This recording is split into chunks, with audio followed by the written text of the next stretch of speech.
The narcissist one day will treat the kids the same exact way that they're treating you.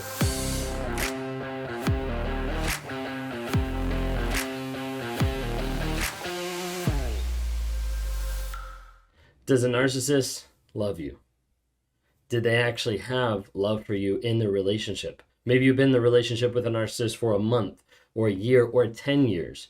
And now you're looking back at it and the pieces are starting to fall together. They're starting to make up the puzzle that's actually spelling narcissism. And you're like, wait a second, like what was actually real? Like, did they love me? Did they care? Because it seemed like it. It seemed like at the beginning, maybe not so much at the end, but it seemed like it. And do they actually love the kids? Maybe you share custody, maybe you share kids with the narcissist, and you're wondering, like, does this toxic person actually love them? Because I don't understand how it actually is going down. Like what they're saying, what they're doing, like it doesn't make sense in my mind. Like what is actually happening? Was it all for nothing? Like, did they actually love me? A lot of times questions like this, plus many others, are flooding through your head when you start to realize what narcissism is, and it starts to add up, and you start to be like, whoa, that is something that I connect with because I've seen this in my life. Well, if you've been watching my channel or others' channels about narcissism, the goal that I have is to try to help you understand what it actually is and what it looks like. Because a lot of times people don't know what it looks like.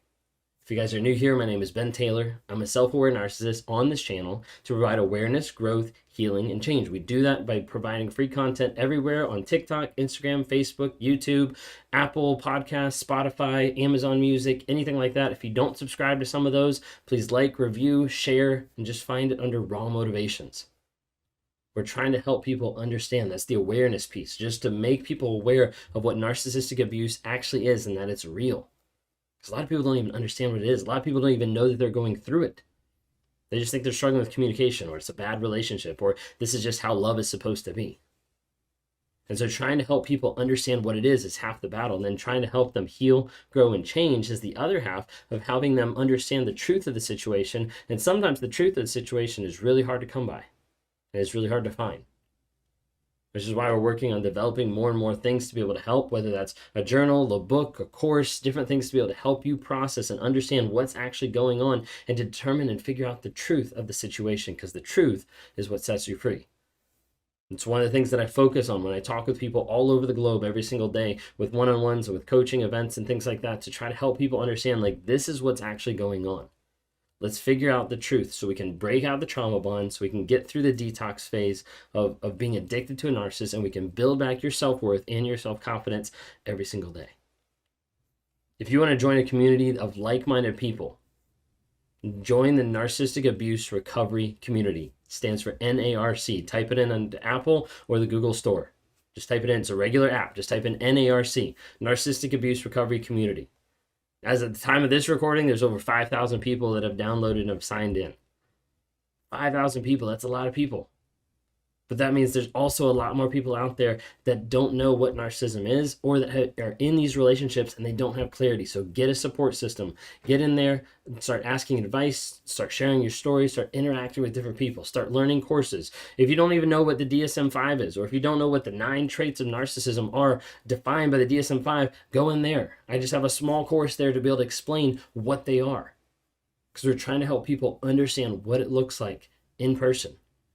Because hands down, the number one thing we get when we talk to therapists and psychologists is when they say, hey, we've seen this before in reading through it in textbooks, in college, like we've learned about this, but it doesn't look this way in real life.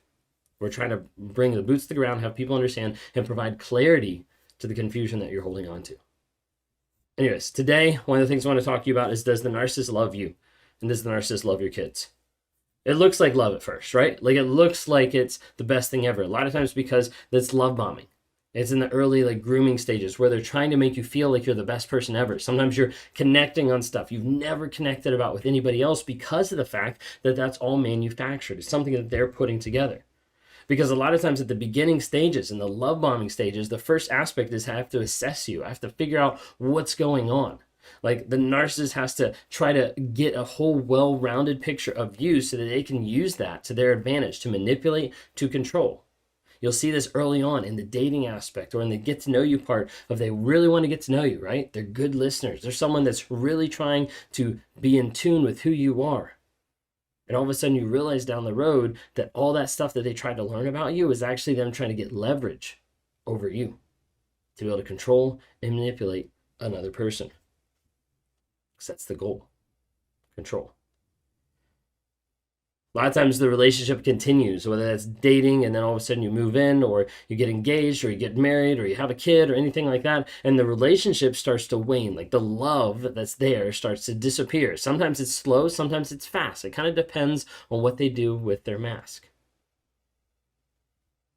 It might be the aspect of they fall out of love.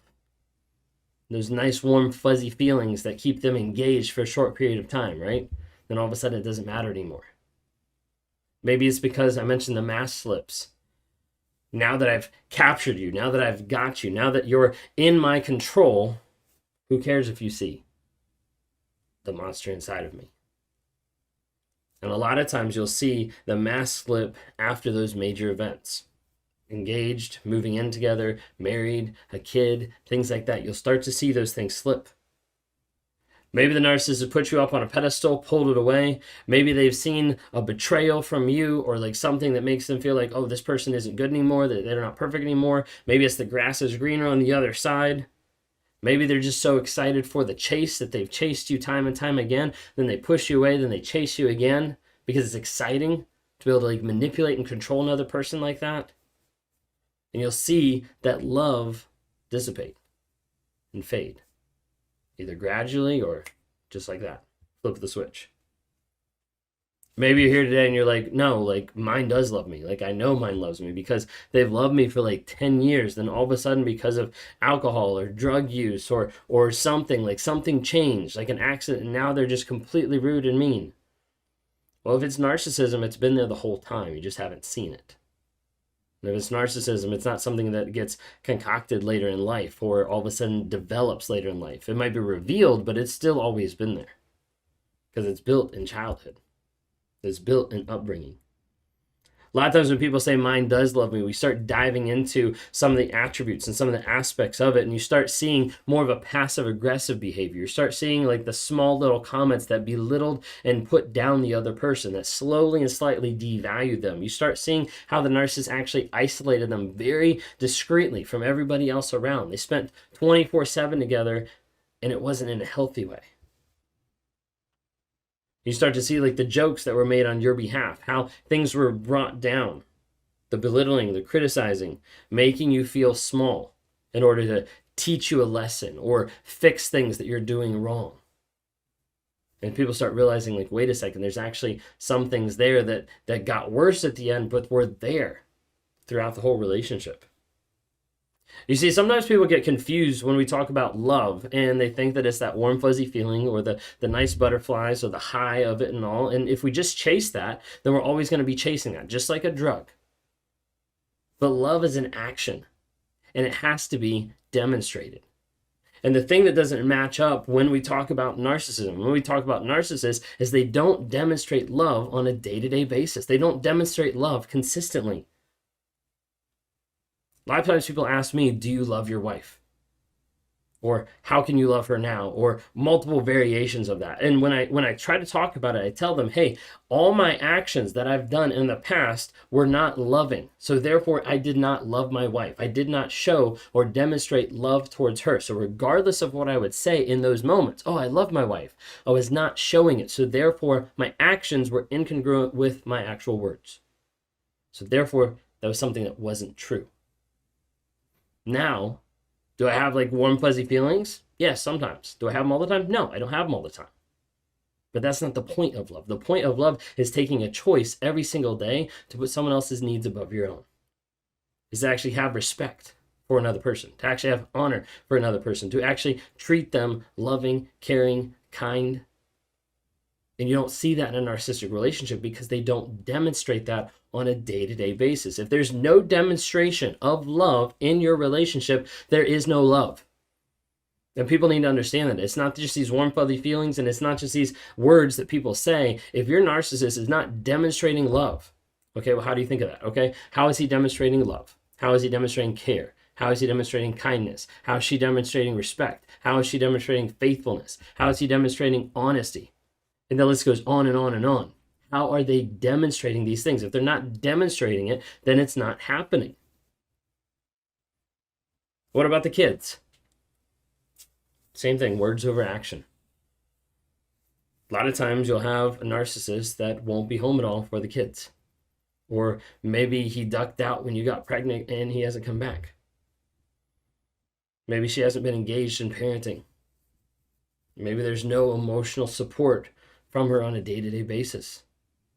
And you start to wonder, like, wait a second, like, you say that you love the kids, but you're not there. You're not present. You're disengaged. A lot of times what you'll see with a narcissistic parent is you'll see them very commonly disengaged from ages like 0 to 3.